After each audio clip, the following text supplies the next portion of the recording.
Мына bu Акумбаева бака пересечение светофор. Ушактан келатып, бояктан кара жип кысты астыман. Ак жиптан чыгып, боякта айнекти чабышты. Боякта деген шефтин сүрөтү илинип турган. Ошо чаап туруп эле ошондон дальше кетти. Аркасында чабайын деген аркасына таш тийбей калды да.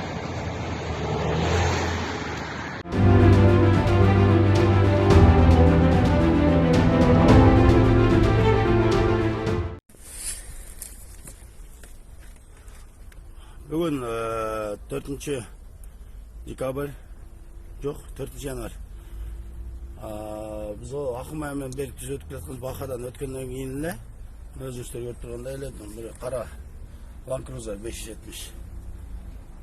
Демесін езгүзін иштетті эле келе астынан кысты, эмне эле кетип кетти деп эле. Биз гаилер экен деп эле түшүнбөй калдык да. Эмне эле кетип жаңы эле токтозок эле. Биянан ак жип келди. Антошны демесін маркасын билбей калдык. Аркан кайнеген ачып эле бетинде маска чандар. Келип тастармен өртөдү. İçine 2 taş düşüp kaldı, kalan yakamdan taşıra кеткен. Бұл эксперттер таштарды алып келді, атты чатағын ала алды. Жақсы, Құдайға шүкір. Білмеймін, не аш керек. Айтаттым. Мына bu Акумбаева бака пересечение светофор. Ушактан келатып, бояктан кара жип кысты астыман. Ак жиптан чыгып, боякта айнекти чабышты. Боякта деген шефтин сүрөтү илинип турган.